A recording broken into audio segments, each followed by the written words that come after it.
Hello everyone, welcome to my channel Xenos Wisdom. If you're chasing her, you've already lost. But when you become the man she wants to chase, everything changes. Now imagine you're staring at your phone waiting for her to reply. You saw her online. You know she read your message, but that reply never comes. Your heart sinks. You wonder what you did wrong. You go over every word you sent, hoping you didn't come across as too eager.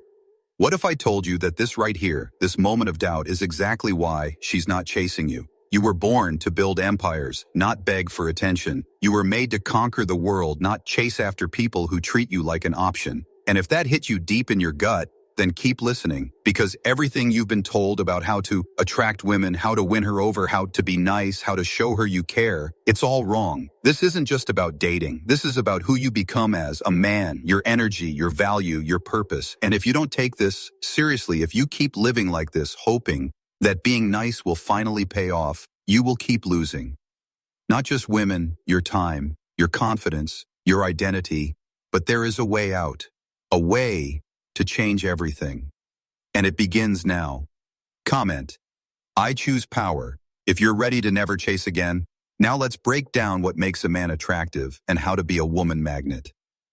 Number 1, women crave what they can't have. She doesn't desire the one who always picks up. She aches for the one who walks away without needing to say a word. She's drawn not to the man who showers her with gifts, but to the one who withholds his energy until it's earned. Because what is always within reach becomes invisible, and what withdraws just slightly becomes an obsession she can't ignore.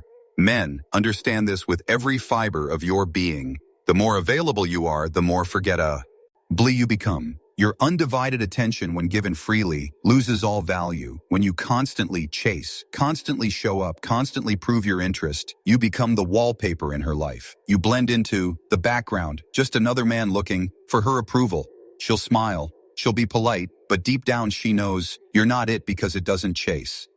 It doesn't seek validation. It doesn't wait around hoping to be noticed. What she wants is the man who's hard to reach, hard to read, hard to move. She wants the man whose life is so rich, so full, so self-contained that her presence in it would be a privilege, not a lifeline. She'll never tell you this directly because she doesn't even realize it herself. But her emotions will betray her. Her energy will shift toward the man who doesn't need her, the man who isn't impressed by her looks, the man who could walk away at any moment and never look back, the man who chooses her, not because he's desperate, but because she fits into a life already overflowing with purpose. The truth is, brutal.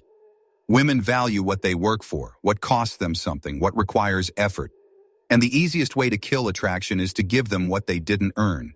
Every time you make yourself more available, more agreeable, more there for her without her investing anything in return, you are telling her subconsciously that your attention is cheap, that your time holds no weight, that your presence is common. But scarcity, true scarcity, ignites something primal. The man who vanishes without explanation, who disappears to focus on his goals, who leaves texts on read because he's too busy living. That man becomes unforgettable. Not because of arrogance, but because he respects his mission more than her. Feelings. You want to be wanted. Make her wonder. You want to be desired. Be distant. You want her loyalty. Don't give her all of you too soon. Build a life so potent, so magnetic, so overwhelmingly full of direction and strength that she would feel honored to even be a part of it. That is how you become the one she can't stop thinking about. Not the one who sends heart emojis and begs for time, but the one who walks past her fully centered without ever needing her gaze to validate his worth. Now imagine this. You're texting her every night, waiting for a reply, watching that little typing bubble disappear. Have you ever tried doing the opposite? Stop initiating. Contact. Go 3 days focused entirely on your goals. Go to the gym. Wake up early. Plan your next move and let her feel your absence. Let her experience what it's like when your energy is redirected into your own purpose. If you're always available, try canceling plans once, not to hurt her, but to prioritize something real in your life. See how your absence speaks louder than all the words you've ever sent. Watch her curiosity grow when she's no longer your priority. That's where it begins. Number 2, wanted by others equals wanted by her. She won't say it out loud, but she wants what other women want. She's drawn to the man who walks into a room and turns heads, not because he tries to, but because he moves through the world as if he already has everything he needs. And when other women notice, when they linger a little too long, when they laugh a little too hard at his jokes, when they brush his shoulder and speak, with a softness reserved only for men, they can't control. That's when she starts to look again. That's when she sees what she couldn't see before. Because now the man she once overlooked isn't just some guy. He's the guy other women are watching.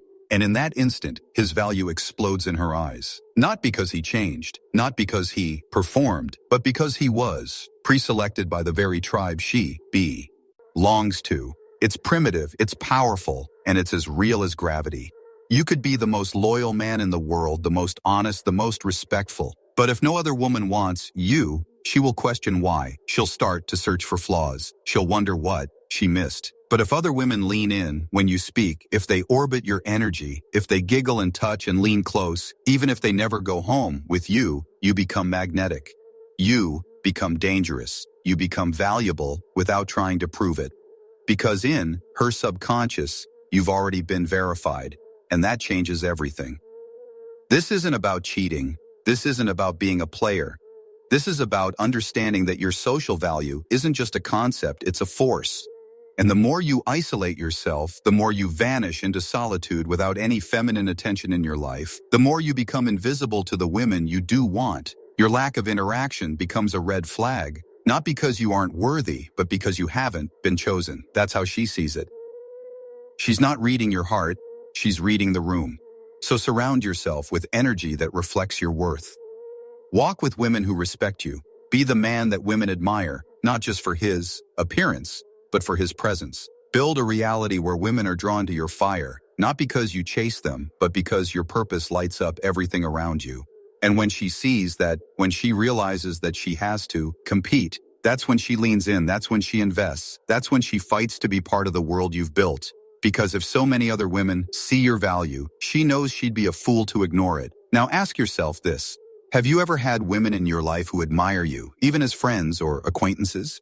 If not, build that. Join a dance class. Speak confidently to the barista. Show up sharply dressed and polite in social spaces. When women see you engaging, naturally, confidently, respectfully, it sends a ripple effect. You're no longer the invisible man. You become the signal every woman is trained to notice. A man of social value. Start there. Let her see that others already see you. Number 3, emotion, not logic, drives her choice. You've been told to make sense, to be stable, to be reliable. And while all of that sounds good on paper, it leaves you wondering why she always ends up with the man who doesn't make sense. The one who makes her cry, then laugh, then cry again. The one who doesn't answer texts for 2 days, then shows up with fire in his eyes and pulls her into something she can't explain. You stand there logical, loyal, dependable, and you get left behind again and again because you don't stir her emotions. You don't make her feel. She's not choosing with her mind. She's choosing with something far older, deeper, wilder. And your list of pros won't survive a single heartbeat of real emotional impact. It hurts, doesn't it? Watching her fall for chaos, watching her chase unpredictability, watching her walk away from peace because it felt too quiet. That's because peace isn't what she wants from you at first. She wants electricity. She wants heat. She wants uncertainty. She wants the rush. She wants to feel alive. And the man who knows how to trigger that without losing control is the one she can't let go of. So stop trying to convince her with logic. Stop explaining how good you are. Stop presenting yourself like a resume. Speak to her, soul with your presence, not your credentials. She wants to feel something she can't explain. She wants to wake up thinking about what you meant by that. Look, that pause, that moment you almost said something but didn't. That edge of mystery, that slight resistance is to being figured out. That's where obsession begins. So don't be the man who lays all his cards on the table. Be the man who keeps one hidden, not because you're playing games, but because you know the truth. Emotion wins. And the man who controls emotion, not with manipulation, but with mastery, is the one who controls attraction. Build your power in how you move, in how you pause, in how you disappear. Speak less, mean more. She doesn't want perfect. She wants unforgettable. And unforgettable begins when you stop being predictable and start being unforgettable. You've got to create moments that pierce her heart, not just thoughts that impress her brain, because once she feels something about you, it's over. Logic will never override that. Not now, not ever. So where do you start? Have you ever entered a conversation without trying to prove anything and just let your energy lead? Try this. Next time you're with her, sit back. Don't fill the space. Look her in the eye. Let the pause hang. say less. When she expects a compliment, say, "You're interesting. I'm curious if your energy can keep up with mine." That's emotional tension. That's what triggers curiosity. And once she's curious, she's invested. That's how you shift from logical to unforgettable. Number 4, unpredictable men equals unforgettable men. She's met him 100 times. The man who smiles too soon, agrees too quickly, replies too fast. The man who tries so hard to avoid saying the wrong thing that he ends up saying nothing meaningful at all. He walks on eggshells, offers compliments like confetti, and thinks playing it safe is the best way to win her heart. But it never works. She thanks him politely and forgets him just as easily because he is predictable, scripted, obvious, and nothing kills desire faster than knowing exactly what's going to happen next. But 6, never chase. You are the prize. You've been taught to try, to prove, to pursue, that if you just show her how good you are, how loyal, how much you care, she'll choose you. But it's never worked, has it? You double text, you wait by your phone, you reschedule your day because she might want to hang out. And every time you make her the center of your world, she pulls away. Every time you chase, she loses respect. You can feel it. She gets colder, more distant, and you start trying even harder, hoping effort will earn affection. But it never does because men who chase signal something fatal, low value. They say, "You are more important than my purpose." And no woman wants to be with a man who would trade his self-respect for her attention. She may entertain it for a moment, but she'll never stay. And deep down, you know this. That's why it hurts. Because chasing doesn't just waste your time, it bleeds out your worth. The truth, she wants to chase you. She wants to wonder where you are. She wants to feel that edge of uncertainty. She wants to earn your attention. She may not say it, but she craves the man who can walk away and never look back. Not to punish her, but because his purpose comes first always. So stop. Stop reaching out first. Stop over-investing. Stop explaining yourself and start doing this instead. The next time she cancels on you last minute, don't respond. Don't reschedule. Go hit the gym. Go read that book. Build something that will outlive you. Have you ever been ghosted and felt that pull to ask what's wrong? Fight it. Let her ghost. Let her go. And fill that void with power, structure, growth. Become the man who doesn't chase what walks away. Become the one who commands respect simply by not needing approval. That's when she'll start thinking. That's when she'll notice. When your absence is louder than your presence ever was, that's when she'll text. Again, "Hey, been thinking of you." And you won't even flinch. You'll read it and return to your mission because the man who is the prize never chases. He chooses. And once you become that man, every woman around you will know. They either rise to your level or get left behind. No middle ground. If you felt something burn inside you while listening, good. That fire you felt. That was truth. And it's rare. Most men will never hear it. Most will keep chasing, keep losing themselves, keep breaking for women who never deserved their loyalty. But not you. You've seen behind the curtain now. You've tasted the raw, unfiltered reality they tried to keep from you. And if you're ready to reclaim your worth, to rebuild your identity, to never beg again. The Stoic Relationship Blueprint ebook is waiting. It's not for everyone. It's not for men who still need permission to be strong. It's for those who are done being lied to, done being used, and ready to live by a code that makes women